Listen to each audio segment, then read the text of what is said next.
Est-ce que l'amour est abusif? Est-ce que c'est un rapport de force? Dans votre livre, l'homme est abusif. Il sait l'ascendant ou l'emprise qu'il a sur l'autre. Il n'a pas besoin de soigner cet amour. La femme est un personnage en souffrance, dans un purgatoire. Alors effectivement, dans ce livre, l'amour se présente à mes personnages comme un joug, c'est-à-dire un lien indéfectible contre lequel ils se battent, et cela engendre de la souffrance. La volonté de contrôle, à la fois le contrôle de soi, le contrôle de l'autre, s'associe en réalité à la peur de la perte, et elle génère des comportements où l'autre que l'on aime finit par devenir un ennemi. Et si c'est un ennemi, c'est parce qu'il y a un danger. Tout en cherchant le contrôle, nous aspirons dans l'amour à l'abandon, et lorsqu'il se produit cet abandon, c'est un risque majeur, et c'est aussi une joie suprême. Donc la femme de ce livre se débat face à l'emprise exercée sur elle par cet homme pour retrouver sa liberté. Et cela s'exprime par un questionnement. Donc le livre est à la première personne, c'est cette femme qui s'adresse à cet homme en l'appelant tu. Donc c'est je et tu, c'est un dialogue intérieur, une sorte de monologue intérieur entre un je et un tu. Et ce débat de cette femme s'exprime par le questionnement. Donc elle s'adresse intérieurement à cet homme, elle cherche des réponses à toutes les questions auxquelles il ne veut pas répondre. On dit bien être épris, donc il y a cette idée d'être pris, d'emprise, de prison. Et l'amour peut être une geôle qui enferme les amants. Et ce mot purgatoire, que ma lectrice a employé, est très joliment trouvé parce que cette femme est dans un processus de purification. Elle doit se dégager de ses attaches, de ses conceptions antérieures, pour pouvoir accéder à la singularité du lien qui s'établit entre elle et cet homme. L'amour est-il lié à la convoitise? Est-ce qu'on convoite ce qui est interdit en tant que femme? L'amant est un homme célèbre. Est-ce qu'on convoite l'interdit? L'interdit est un thème central du livre. En effet, petit à petit, tout devient interdit pour elle. Le voir, l'appeler, lui parler, lui poser des questions. Elle bute en permanence sur cette question de l'interdit. Un interdit qui est arbitraire, qu'elle ne comprend pas et qui à la fois repousse et ranime son désir. Et cet interdit l'oblige justement à sortir de tout ce qui pourrait avoir trait à la convoitise. Elle ne peut avoir de contrôle sur rien. L'homme impose à son désir de possession amoureuse une sorte de liberté souveraine. Il la contraint ainsi, peu à peu, à une forme de détachement. Un détachement matériel. Et la célébrité du personnage permet de justifier ce comportement, qui est basé sur une méfiance hypertrophiée. Et ce prisme particulier posé sur le personnage permet de donner du relief à cette question de la convoitise qui est opposée à la liberté, question qui est fondamentale dans toute relation amoureuse.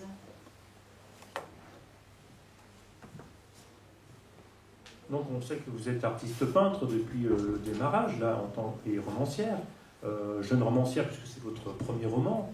Vous parlez de la peinture qu'elle lui offre avant leur première rencontre. Lorsque l'on fait des cadeaux, est-ce pour mettre son empreinte sur l'autre? Est-ce une manière d'officialiser la relation ou l'engagement par la présence de cet objet dans l'univers de l'autre?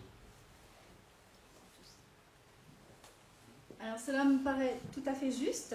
Le cadeau est comme un symbole de l'acceptation de soi par l'autre, une métaphore de la présence du corps de l'autre en son absence. Donc l'homme offre un bijou, un parfum, tous objets qui laissent l'empreinte de l'homme sur le corps de la femme. Elle, qui est peintre, offre une peinture et cet objet aussi peut être vu comme un prolongement de son propre corps. Le cadeau marque ainsi le désir que l'autre ne nous oublie pas en notre absence. Il révèle en même temps la peur d'être oublié. Le désir d'enfant de cette femme à 45 ans est présenté comme une folie. Est-ce que le désir d'enfant qui, d'après la propre expérience de la personne qui était prévue pour poser les questions, est rare dans la relation amoureuse, marque le fait que ce soit un amour absolu? Est-ce que cela exprime la volonté de rendre cet amour pérenne, de faire qu'il dépasse la mort?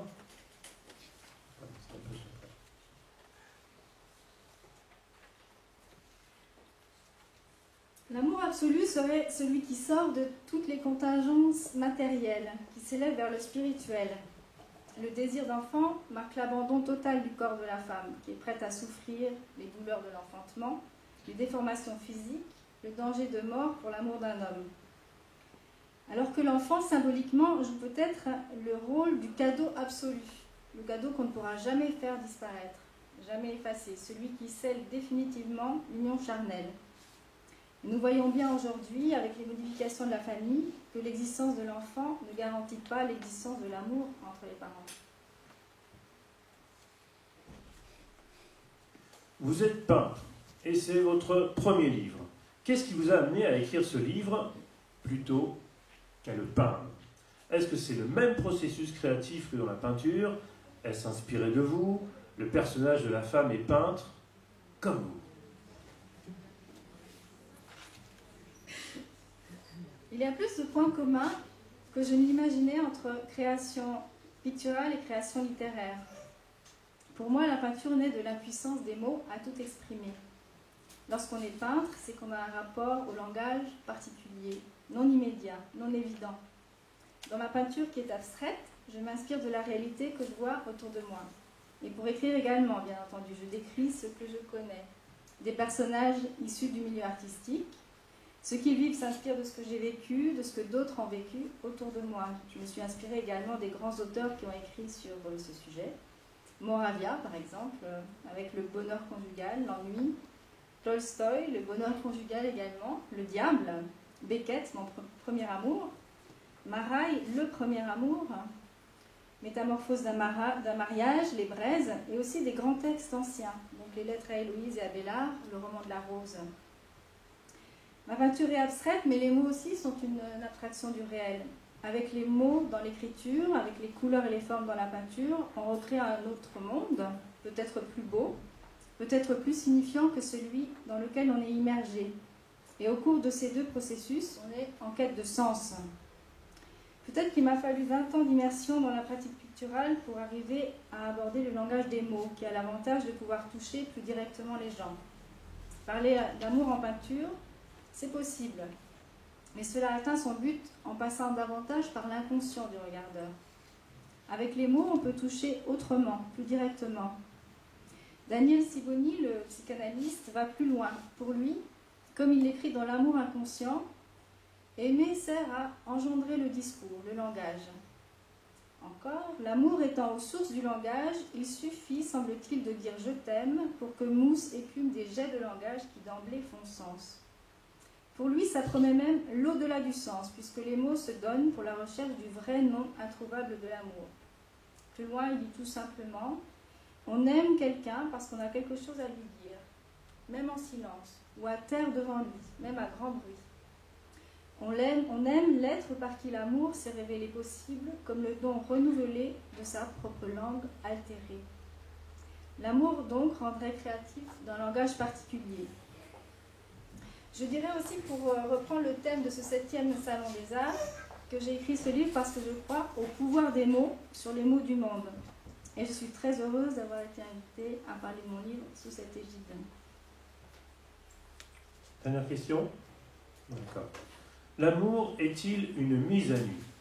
Vous évoquez le désir, la sensualité, et j'ai pu le constater en ouvrant le livre à quelques endroits, mais on ne sait pas vraiment comment cela se termine pour cet amour. Est-ce que donc il s'agirait d'un roman inachevé ou d'une intrigue inachevée, au moins au niveau amoureux?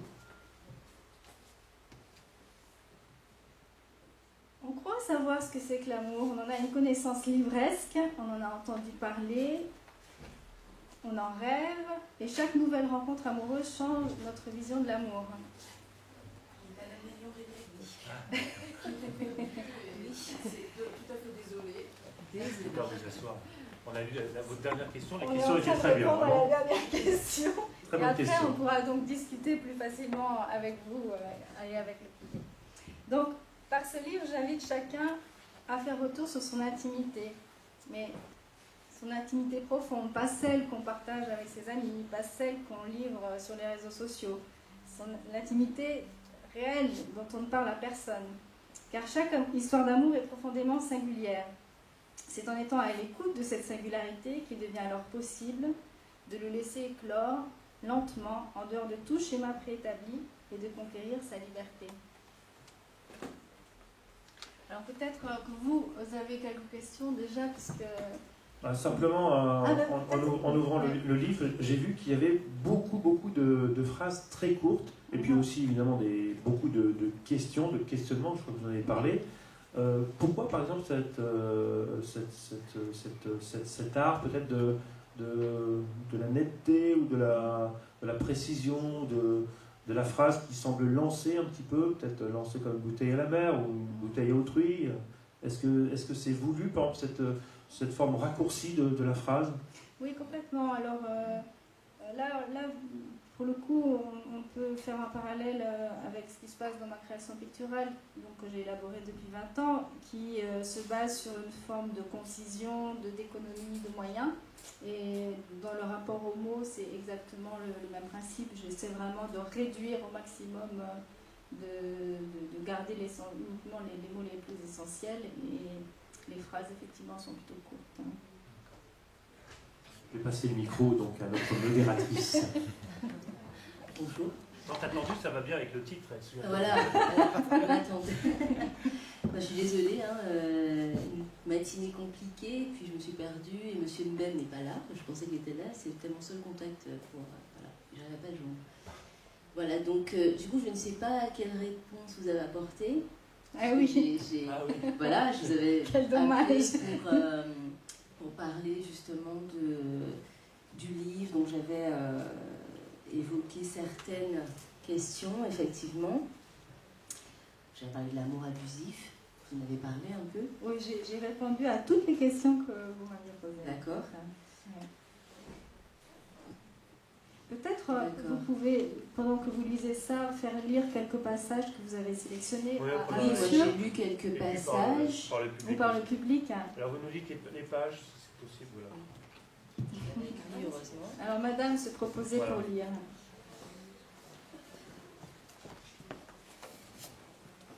Alors j'avais par exemple page 31, à partir de « Je suis entièrement libre ». Et ensuite page 97.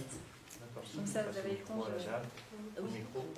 Ça va être en lire les réponses de les questions. Je suis... Oui, ça va. Je suis entièrement libre, prête à prendre un taxi au milieu de la nuit pour te rejoindre, alors que mes enfants dorment. Prête à répondre à ton désir, avec douceur et passion, le corps, l'âme et l'esprit en éveil. Le temps s'étire alors, et chaque instant est un concentré de vie qui m'accompagne pendant des semaines. J'ai décidé que je ne tomberai pas dans le piège. Toutes les passions amoureuses butent sur l'ambivalence que nous éprouvons à l'égard de nos désirs et sur le doute que nous avons de mériter l'amour de l'autre. Tolstoï, Moravia, Balzac, Jouve, Abélard, Dumas sont là pour nous le rappeler. Et l'amour conjugal se transforme insidieusement en haine pour ceux qui se laissent emporter par les pensées destructrices et le besoin de possession. Tu l'as éprouvé au plus profond de ta chair, jusqu'à douter de l'existence même de l'amour, jusqu'à douter aussi de ta capacité à rendre une femme heureuse. J'aimerais tant que tu aimes ma queue. Arrives-tu à croire, quand je te réponds que je l'aime, qu'elle me fascine, qu'aucune autre ne me l'a emportée si loin de notre monde? As-tu peur que ton désir ne faiblisse? Tu évoques avec nostalgie le passé de ton corps, comme si tu désespérais de ne pouvoir m'offrir que ce corps au rabais, un corps qui s'avance sûrement vers la vieillesse. Comme si, après avoir été marié avec une femme beaucoup plus jeune que toi, les quelques années qui nous séparent étaient la marque de l'impossibilité de notre amour. J'ai tenté de te rassurer, par des mots apaisants, en offrant le visage souriant de celle qui dit « oui » à tes demandes, celle qui accepte sans plus poser de questions le cadre étroit que tu lui imposes. Qui veut être là pour toi, dans le secret de ton alcôve, quand tu le veux? Qui se laisse diriger par son chef d'orchestre? Cela t'a rendu toujours plus laconique. Tu as voulu que je devienne ton objet sexuel, Mais il n'y a pas de rapport sexuel. Il y a deux êtres qui se cherchent et se trouvent. C'est cette trouvaille que j'ai voulu t'offrir. C'est à ton être profond que je me suis adressée en silence à travers mes caresses. C'est lui que j'attends toujours lorsque tu accepteras d'entendre ce qu'il te dit. Merci. Très bien. Et je l'avais mis Je veux dire, très bonne lecture. Elle découvre le livre, hein, très bonne lecture. Et je l'avais mis en lien avec un autre extrait de la page 97, où elle dit « Je suis ton jouet ». Quelque chose me met mal à l'aise dans ce jeu que tu joues avec moi. C'est que tu es seule à en fixer les règles. C'est un jeu de cache-cache, comme si tu voulais me rendre au centuple les cachotteries que je t'ai faites lors de notre première rencontre qui n'a pas eu lieu. Tu m'avais tellement impressionnée. Ta force, ton énergie, ta colère m'ont fait fuir. Je t'ai demandé ensuite si tu ne m'en voulais pas de cette rencontre manquée. Et je t'ai envoyé cette petite peinture pour me faire pardonner. Il est temps que je change les règles de ton jeu. Tu sembles satisfait de ce jeu fantasmatique où je ne t'apparais qu'à distance, au travers de mes mots, de mes images, de ma voix. Même lorsqu'il y a ce contact direct de nos deux voix vibrantes, c'est toi qui mènes la danse. C'est toi qui m'appelles et qui sais à l'avance où tu veux aller. Je veux sortir du fantasme, te ramener à la réalité, jouer vraiment avec toi. Alors en fait, question que je me suis posée en disant, en mettant en lien ces deux, donc c'est la liberté et l'enfermement, savoir comment une femme finalement, parce que cette femme est dans une relation un peu qui l'enferme un peu dans un cycle de rejet, d'acceptation, d'amour et désamour, comment est-ce qu'elle passe justement de cette liberté, où elle dit je suis libre, entièrement libre de t'aimer, à l'enfermement justement, dans le processus justement du livre. Il y a au démarrage une forme de liberté qui se transforme insidieusement en une sorte de geôle, hein, c'est ce que je disais tout à l'heure, hein, dans laquelle chacun est pris, et elle essaye justement par l'acceptation de dépasser cet enfermement, c'est-à-dire que peu à peu elle prend conscience que cet enfermement il est dans la tête de l'autre, hein, et qu'elle n'a pas d'action possible sur les raisons pour lesquelles l'autre se comporte de cette façon, que ce n'est pas lié à elle. Et donc elle entre petit à petit dans un processus d'acceptation qui lui permet d'essayer de comprendre cet autre qui est si étranger, et par là de reconquérir sa liberté, dans une forme de détachement justement. Oui, ça je l'ai bien noté, ce détachement à la fin, et en même temps j'ai la sensation qu'elle reste toujours dans l'attente de quelque chose de la part de cet homme. Finalement, est-ce que cet amour n'est pas une geôle pour elle? Est-ce qu'elle arrive finalement à se détacher de l'amour qu'elle ressent? Parce que finalement c'est le lien aussi qu'elle tisse avec cette personne. Tout à fait, donc le détachement, c'est un détachement de la matérialité des choses, c'est pas un détachement de l'amour en lui-même, l'amour qui est entre eux, et comme je le disais au début, c'est quelque chose qu'ils subissent en fait, c'est un joug, c'est quelque chose qui est né et dont ils n'arrivent pas à se débarrasser l'un comme l'autre, donc ils doivent faire face à cette chose qui existe et avec laquelle ils ne savent pas comment se comporter. Et petit à petit, chacun essaye de comprendre l'autre et de dépasser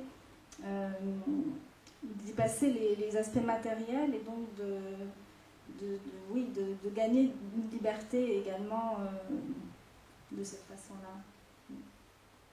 C'est-à-dire, est-ce qu'il s'agit de laisser l'amour exister sans le vivre de manière charnelle ou... Alors, pas vraiment, mais il s'agit simplement d'accepter que l'amour ne prend pas forcément la forme qu'on souhaiterait ou qu'on imagine ou qu'on a déjà vécu dans le passé ou qu'on se représente à cause de tous les conditionnements culturels. Et donc d'accepter qu'il puisse prendre une forme incompréhensible Et c'est à ce moment-là la seule façon de le laisser grandir. C'est-à-dire que si on n'adopte pas cette attitude, évidemment, l'histoire d'amour s'interrompt. Et là, on est dans un cas extrême parce que les obstacles sont nombreux, les personnages ont des psychologies complexes, mais en réalité, je pense que ça concerne toute relation amoureuse. Toute relation amoureuse. Est-ce que finalement ça m'a amené à me questionner sur l'amour? Parce que ce livre parle d'amour, et donc l'amour qui est un sentiment, un attachement intense entre deux êtres, qui peut être physique et on va dire basé sur la tendresse aussi. Après, chacun y met ce qu'il veut dans l'amour, chacun, je pense, à sa propre conception du sentiment et de la relation d'amour. Et donc je me suis amusée un peu à m'interroger sur voilà, est-ce que c'est une amourette, une aventure? Il y a tellement de mots qui définissent l'amour: un coup de foudre, un béguin, un faible, une faiblesse peut-être. Et j'ai trouvé un mot très intéressant qui est oaristis. Une oaristis qui veut dire l'action de se dire des mots doux. C'est magnifique. Mais est-ce qu'ici c'est l'action de se dire plutôt sa douleur peut-être dans ce livre? L'action de se dire des mots doux, c'est un très joli mot. Donc j'évoquais justement à propos de cette question des mots dans l'amour, Sibony qui parle beaucoup de ça, et donc le psychanalyste, et qui dit lui-même que dans l'amour il y a le langage en premier lieu, que l'amour est créateur de langage en fait. Et donc oui, bien sûr, tous ces échanges de mots sont particulièrement importants dans l'histoire, et ce sont ces mots, comme la relation, la rencontre charnelle est souvent reportée, difficile à organiser, et donc l'amour se construit effectivement au travers de tous ces petits mots échangés qui permettent de maintenir le fil. Est-ce que ce n'est pas finalement le fantasme dans lequel ils vivent qui permet de faire perdurer l'amour? Est-ce que peut-être parce que parfois le fait de vivre les choses de manière charnelle peut amener l'amour à se... Oui, s'étioler quelque part. Oui, c'est toute la question de comment préserver la beauté de la rencontre charnelle dans une vie partagée, par exemple. Parce que là, on est dans un cas de figure où les deux personnes ne partagent pas de vie commune, tout en étant chacune seule. Enfin, ils ne sont pas des couples ils sont seuls chacun de leur côté. Donc, c'est certain que l'amour a besoin de fantasmes pour continuer à exister, même dans une vie de couple maritale ou dans une vie commune. Je crois que là aussi, c'est une question d'ordre général qui concerne toute relation amoureuse.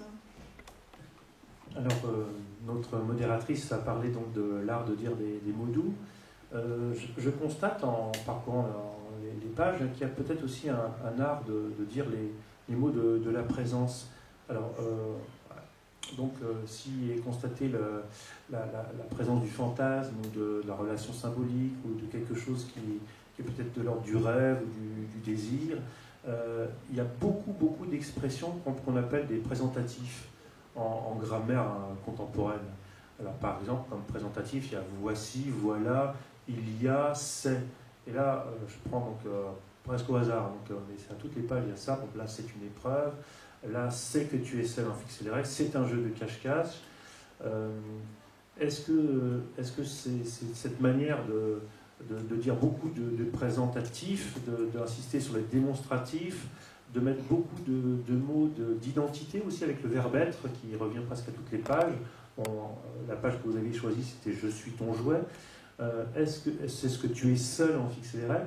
Est-ce que cette manière de présenter le présent, de présenter les personnes, de se présenter, de présenter son désir, ça dit à la fois une sorte d'évidence sur ce qui est, mais en même temps peut-être une sorte de volonté de dire ce qui est ajouté au réel. Parce qu'il y a plein aussi de sensations dans les extraits que j'ai pu lire, mais en même temps, on sent que la personne ne se contente pas de ses sensations, de ses perceptions, de ce réel premier, peut-être même de cette relation charnelle première, et qu'elle a besoin d'ajouter toutes sortes de symboliques, d'images.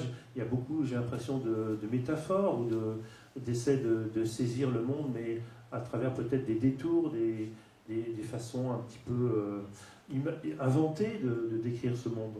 Donc tous ces présentatifs, finalement, c'est dire à la fois le présent, mais c'est aussi ne pas se contenter du présent, j'ai l'impression. Hein. Très joliment dit ce que vous soulevez là. C'est présentatif, comme vous dites, c'est aussi une manière pour elle de se rassurer face à toutes ces questions qui surgissent en permanence, auxquelles elle n'a pas de réponse, face à toutes ces questions auxquelles l'homme ne veut pas répondre. Donc oui, elle affirme, elle cherche des affirmations, et c'est aussi une façon de dire que l'amour se vit dans le présent, c'est-à-dire que c'est dans le fait qu'elle se réveille tous les matins avec ce sentiment d'amour, même lorsque un long temps a passé sans qu'il ne se voit. C'est cette façon de vivre en permanence l'amour au présent qui est effectivement mise en évidence dans ce livre. Et du coup, quand on lit comme ça en parcourant, puis chaque page, on a l'impression d'une litanie, d'une reprise incessante du métier de tisser. Elle reprend son désir, elle reprend son histoire, elle rebrode tout ça chaque jour, un peu comme une Pénélope moderne, mais qui ne se contenterait pas peut-être d'attendre, bon, même si c'est dans le titre. Donc il y a un jeu de cache-cache, mais un jeu peut-être aussi de présentation de ce qui est, de ce qui n'est pas, un jeu fantasmatique. Donc il y a l'ordre du jeu et de cette insistance et du retour finalement éternel de ce désir, de cette histoire et des mots même. Du coup, ça crée un style très particulier. Est-ce que vous nous avez cité un certain nombre d'auteurs tout à l'heure bon, on peut aussi se souvenir qu'il y a le poète Apollinaire dans le titre. Est-ce que vous avez des références qui peuvent parler à nos auditeurs, des références pour le style?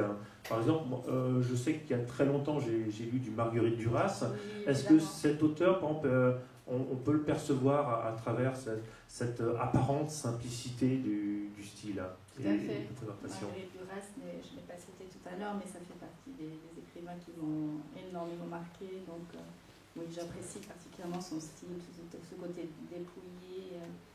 Et oui, tout à fait. Et parmi les autres auteurs, pour le style, est-ce qu'il y a d'autres références? Est-ce que tout à l'heure vous avez cité Moravia, est-ce que son style oui. aussi? C'est un style aussi assez économe. Voilà. Oui. D'accord. Oui. Beckett c'est différent, mais il y a des aspects de Beckett aussi qui m'intéressent beaucoup. Et là, dans ce jeu de phrases qui avancent et qui reviennent, avec beaucoup d'affirmations et beaucoup de présentatifs, est-ce que c'est une manière finalement aussi d'apporter une réponse à ce débordement de questions finalement qui traverse la narratrice? Elle est traversée de plein de choses, on a l'impression qu'elle ne sait pas exactement où elle se dirige, ce qu'elle ressent, elle cherche toujours, mais en même temps, elle dit toujours c'est. C'est étrange, c'est presque un style paradoxal. Oui, c'est vrai, D'ailleurs, encore là, vous dites c'est vrai. C'est ce que j'essaie de montrer avec ce livre, c'est aussi l'étrangeté de notre vie, l'étrangeté de notre présence au monde, l'étrangeté du monde. Donc, oui, je crois que la plupart des artistes vivent cette étrangeté de manière un peu paroxystique. Et donc, essayer de donner des réponses à ça, des réponses courtes, des réponses simples, qui peuvent être justes ou fausses, c'est pas ça la question, mais il y a une forme de besoin de présenter des choses au lecteur, effectivement. Alors, ça rejoint même, par exemple, la parabole. Bon, par exemple, j'ouvre un chapitre là, qui commence par « Du vin nouveau dans les outres neuves, tu es mon vin nouveau ».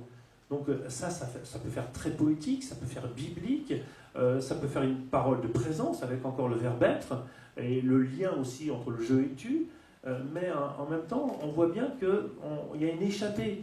Il y a inéchappé parce qu'une personne à qui on dit tu es mon vin nouveau, ça dit de la réalité, mais ça dit aussi plein de choses qui s'ajoutent, de symbolique, de ce qu'on a envie de mettre dans la relation.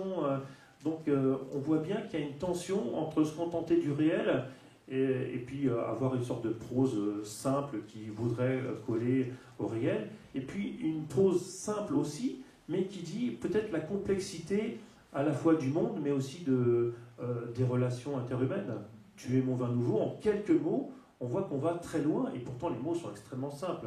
Est-ce qu'il y a aussi quand même de la parabole ou dans votre recherche textuelle? Oui, c'est cette quête de sens dont je parlais tout à l'heure, qu'elle soit dans la pratique picturale ou dans l'écriture. À la fois, on utilise les mots comme des outils, mais on les utilise aussi pour trouver du sens, pour créer du sens. Et les couleurs, je les utilise de la même façon. Donc, un sens qui peut être symbolique, qui peut être parabolique, bien sûr. Alors justement, à la page d'après, par exemple, il y a une phrase qui me semble tout à fait significative. Donc c'est très court encore comme phrase. L'allègement est progressif. Est-ce que ça peut témoigner à la fois de la démarche amoureuse et puis de la démarche d'écriture, et peut-être même plus largement de la démarche artistique? Est-ce qu'en peinture aussi, vous êtes dans une volonté d'allègement, de phrases qui sont comme des petits éclairages rapides sur le monde, en quelques petites touches? Est-ce qu'il y a de l'ordre aussi de votre art pictural dans cette phrase? Vous ne croyez pas si bien dire. Tout ce que vous avez dit là depuis, toutes les questions que vous avez posées là, entrent parfaitement en résonance avec mon travail pictural, à tel point que je suis en train de préparer un catalogue. Et dans ce catalogue, il y a la référence à Pénélope que vous venez d'utiliser tout à l'heure. Donc oui, effectivement, il y a... Ce qui m'a intéressé aussi en commençant ce travail d'écriture, parce qu'auparavant j'ai écrit d'autres choses, des textes plus académiques au sens des textes universitaires, des textes scientifiques. Donc de passer du côté de la littérature, ce qui m'a intéressé, c'est de prolonger mon travail pictural avec le matériau des mots. Donc oui, tout ça est chargé de tout ce que j'ai travaillé depuis 20 ans dans cet autre univers qui est la peinture, et aussi du rapport visuel au monde. Donc les mots servent aussi à décrire des images dans mon travail. C'est peut-être aussi pour ça que certaines phrases sont très courtes. Vous me demandiez des références littéraires. Il y a une référence que je voudrais citer aussi, c'est Pascal Quignard, que j'admire énormément, et qui lui aussi a ce rapport au symbole, à l'ellipse peut-être. L'ellipse, oui. Il y a une liberté de style d'un livre à l'autre aussi que j'admire beaucoup. Alors moi j'avais une dernière question que je me suis posée en fait en relisant un peu dans le bus. Donc je pense que vous avez parlé un peu de l'amour abusif. On a parlé tout à l'heure de la présence, moi je parlais de l'empreinte, de l'imprégnation, de la désimprégnation aussi de l'autre. Et j'étais un peu, touchée par l'image de la femme, la façon dont elle se définit à certains moments, où elle dit par exemple, la diablesse que je suis devenue, je te demande qui elle est. Et que quelque part, j'ai l'impression que dans l'interdit, c'est souvent la femme qui est corruptrice en fait. Alors, c'est cet homme qui impose des interdits, qui s'impose des interdits à lui-même en réalité. Il est plein d'interdits, et effectivement, de manière très ancienne, très archaïque, la femme est représentée comme la tentatrice. Et visiblement, dans la psychologie masculine, ça reste extrêmement ancré, extrêmement profond. Donc, cette peur de la femme et de son... Parce qu'elle parle même de lui comme cet éléphant qui a des défenses. Alors c'est quand même très... je trouve que l'image est quand même très forte. Lui, il se défend avec limite l'ivoire. C'est une image quand même assez forte. Mais justement, oui, c'est dans l'imaginaire peut-être les représentations masculines. Mais pourquoi, en tant que femme, reprendre ces représentations? Parce que finalement, est-ce que c'est... toutes les femmes sont-elles imprégnées de cette image masculine, justement, qu'elles-mêmes deviennent tentatrices? Parce que finalement, socialement, il est reconnu qu'une femme qui a une relation avec un homme adultère est justement la prédatrice ou la corruptrice, justement. que souvent ce n'est pas l'homme qui est considéré comme étant ni prédateur, ni celui qui corrompt. Alors là, elle ne reprend pas à son compte cette idée. En fait, elle essaie de se mettre en permanence à sa place. Donc, ça a été joliment décrit d'ailleurs. Il y a eu un article sur ce livre à sa sortie qui est paru dans le monde de Bouchy, je ne sais plus son prénom, et je suis désolée, qui a intitulé l'article « Monologue de l'autre ». Donc, elle est en permanence en train d'essayer d'intégrer son point de vue à lui. Et donc, quand elle dit « je suis une diablesse », oui, elle essaie de comprendre comment il la voit, en fait. Mais c'est pas pour intégrer ceci, c'est pas pour se plier à cela, c'est pas pour devenir une séductrice ou une tentatrice. C'est simplement, c'est peut-être au contraire pour arriver à déjouer ces aspects-là dans la représentation qu'il a d'elle. Alors, je ne sais pas si quelqu'un a lu le livre ici, ou si vous avez des questions, parce que je pense que ce sera intéressant. Du coup, vous avez des questions? On a lu le livre, on a écouté la lecture. Alors, voilà, oui. Je trouve que c'est un très beau livre, hein, très émouvant. Merci. Dans les mots, les textes, ça touche profondément. Peut-être parce que je suis une femme aussi et qu'on sait en général qu'en amour, les femmes raisonnent beaucoup avec le cœur et les hommes avec la tête. Donc, et avec les phallus aussi, bien sûr. C'est vrai. C'est vraiment un livre où on voit bien que la femme, indubitablement, elle raisonne avec le cœur. Hein. Dans les mots, dans comment elle vit son amour et tout. Et que, voilà. Ma question c'était, vous parlez, vous dites je, tu dans le livre, donc vous vous impliquez. Mais quand vous en parlez devant nous, vous vous désolidarisez complètement. Vous parlez d'eux. Vous parlez comme si vous n'étiez pas dedans. Alors que je suis convaincue à 98% que c'est votre histoire. c'est bien écrit alors. Très bonne question. Je suis ça, non, vous solidarisez, alors que moi je suis convaincue que c'est votre histoire.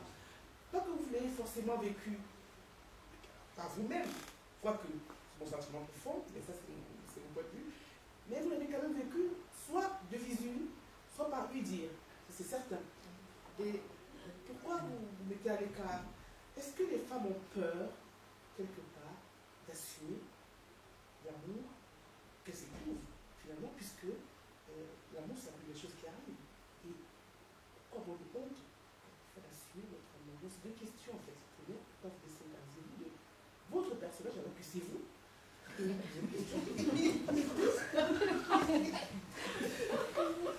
deuxième question, mais pourquoi, à votre avis, on a ce sentiment que nous, les femmes, on est frileuses quand on parle d'amour, alors que pour atteindre le nirvana, il faut quand même le Kama Sutra. Il faut y aller, quoi. Voilà. Oui, alors, cette distance dont vous parlez, je crois qu'elle est... Ne cachez pas derrière le micro. Pardon. Pardonnez-moi. Cette distance dont vous parlez, je crois qu'elle est propre à l'activité artistique, en fait. C'est-à-dire, dans le cœur de l'activité artistique, il y a la transfiguration du réel, en fait. Hein. Donc, on vit des choses, on éprouve des choses, on voit des choses, on comprend des choses, et puis on en fait quelque chose on en fait un matériau, on en fait quelque chose qui devient plus que simplement raconter son histoire. Hein. Donc, c'est pour ça que, d'ailleurs, ce débat est très intéressant et important pour moi, parce que c'est le premier que j'ai sur ce livre, et justement, il me permet de prendre beaucoup de recul et de prendre conscience de certains éléments stylistiques ou de certaines thématiques de manière plus aiguë. Et là, c'est le premier livre publié, mais en réalité, j'en ai déjà écrit 4 ou 5 autres qui sont en travail, et il y a d'autres projets de publication. Donc, ce que vous dites sur le jeu et tu, c'est très juste aussi. Je crois que il me semble que quand on commence pour la première fois à vouloir écrire un livre, à vouloir le publier en tout cas, c'est qu'on est capable de dire je. Donc c'est pour ça que ça se présente comme ceci dans ce livre. c'est s'autoriser à dire je, c'est s'autoriser à raconter à la première personne. Après, dans les livres suivants, je passe au il ou elle, ou bien ou à un nom, à un prénom d'un personnage, une sorte de distanciation encore supérieure. Mais c'est assez fréquent que les premiers livres, les premiers romans soient plus de l'ordre vraiment de l'intimité profonde. Pour votre deuxième question, oui, je crois qu'il y a cette question du risque dont je parlais, du risque qui est associé à l'amour, c'est-à-dire que c'est peut-être le lieu où on prend dans sa vie le plus de risques, en dehors de la guerre, mais c'est vraiment quelque chose qui ébranle l'être entier, donc qui peut conduire à la mort, à la folie, donc s'exprimer, oui, pour chaque être c'est difficile en fait d'en parler, de s'exprimer, de parler de ce sujet qui est si sensible. Peut-on voir vos œuvres picturales, madame? C'est une gentille question. En réalité, j'ai vraiment deux domaines professionnels séparés et donc je ne souhaite pas mélanger les deux. Donc je ne pourrais pas répondre à cette question. Pour le moment, c'est comme ça en tout cas. Ah, vous avez deux noms peut-être? Oui. Ah, d'accord. Oui. Oui, moi je pense que, avant ça, bravo pour votre travail. Merci. Pour le livre, les mots sont jolis, les mots sont simples, et j'aime bien quand les choses sont comme ça. Merci. Je voulais dire que, de mon point de vue, par rapport à mon approche, même si le travail professionnel sépare les choses, mais pour moi c'est lié. Parce que la vibration, elle est continue, à mon sens. Et du coup, l'œuvre picturale que vous faites, la peinture, ça va résonner aussi avec le texte. Et vous avez choisi les mots, mais la tradition orale est puissante aussi. Donc, écrire un texte, écouter la lecture, oui, ça a son charme, mais le conteur, pour moi, est beaucoup plus enraciné par rapport à son pouvoir de transmission des mots. Donc, à travers le conteur qui parle, on peut voir des choses des étoiles filantes, on peut voir un serpent qui se courbe suivant une spirale, etc. Donc, l'approche des mots, bravo, mais aussi faire le lien toujours entre la partie dessin et la partie écriture. Et le verbe aussi. Voilà, merci. Merci. Je suis assez d'accord avec monsieur. Enfin, je vais rebondir un peu sur les deux interventions. Moi, je suis sociologue et poète. Et pendant longtemps, j'ai fait le distinguo parce que je trouvais que ça ne pouvait pas résonner. Alors, je pense qu'effectivement, nous ne sommes qu'un seul être et que de toute façon, au bout d'un moment, je pense que ça résonnera. Peut-être qu'il faut un certain temps pour... peut-être que demain, vous accepterez peut-être de mettre votre livre à côté de votre peinture en même temps, le même jour. Donc, là, la question que je me posais, effectivement, quand on dit que... quand madame disait que, effectivement, je me suis posé la question, quand je vous ai appelé, je vous ai dit, est-ce que c'est pas un peu votre histoire, elle est aussi peintre, est-ce que ce n'est pas vous qui racontez votre histoire, justement, vous avez commencé par le jeu, je pense qu'il y a d'autres auteurs qui ont pu commencer par il ou elle, en écrivant, et justement parce que moi, il m'est arrivé d'écrire des textes érotiques ou sensuels, ou du vécu, et à un certain moment, de ne pas pouvoir les dire ou les lire, il y avait vraiment clairement une distanciation parce que c'était quelque chose qui sortait de moi. Et que interpréter un texte, c'est faire rentrer le texte en fait. Donc moi je fais de la scène, je fais rentrer ce texte, il faut s'imprégner du texte. Et il y a des textes que je ne peux plus dire, que je ne peux pas dire parce qu'il y a une claire distanciation et que j'avais besoin que ça sorte. Est-ce que c'est le cas ici? Est-ce que quelque part cette distanciation et le fait que quelque chose est sorti, que vous n'avez plus envie que ça s'incarne? Oui, c'est juste dans la mesure où ça fait 2 ans qu'elle a été publiée, ça veut dire qu'elle a été écrite il y a 3 ou 4 ans, et donc je suis déjà dans d'autres projets d'écriture, donc il y a aussi cette distance du temps, bien sûr. Dans l'autre sens aussi, est-ce que justement les personnages du coup s'incarnent et ont leur vie propre? Tout à fait, donc c'était très émouvant pour moi de vous entendre lire, c'est la première fois que j'entends le texte lu oui. Donc oui, tout à fait, les personnages prennent leur propre épaisseur. Et puis ce et se tue, forcément, nous, en tant que lecteurs, on prend à la fois le jeu et le tue. On le prend parce qu'on est le jeu, et puis on sent que ça nous est adressé. Il y a une adresse qui passe aussi par le lecteur. Donc, du coup, ça fait une proximité. Alors, vous, comme vous êtes auteur, et puis non seulement il y a d'autres œuvres qui sont venues après, puis peut-être d'autres histoires du vécu qui est venu après, vous avez en même temps jeté sur le papier, comme on jette sur une toile quelque chose, donc c'est sorti, mais c'est mis en œuvre, et donc c'est forcément extériorisé. Et comme c'est extériorisé, bah, vous n'allez pas... c'est vrai que par exemple, quand on voit l'animateur dans la grande librairie, il dit toujours ah, bah alors, allez, vous allez quand même pas nous faire le coup de dire que c'est le personnage et que c'est pas vous. Donc, bon, il y a une sorte d'attente aussi du lecteur de se dire, bah, c'est forcément l'auteur et il lui arrive tout ce qui est dans le livre. Mais en même temps, c'est une naïveté, ça, évidemment. Mais en même temps, c'est vrai qu'on a envie que ce soit en même temps le cas. Et en même temps, donc, c'est une œuvre qui est mise au dehors, qui est mise au monde, quoi. Donc, finalement, il y a aussi la question de la liberté, de l'autonomie de l'œuvre, elle est extérieure. On ne peut pas dire naïvement chaque phrase que vous avez écrite, vous la revivez à chaque fois que c'est lu. Évidemment, c'est impossible d'écrire ça. Voilà, c'est extériorisé, c'est jeté dans le monde, et puis vous suivez votre chemin.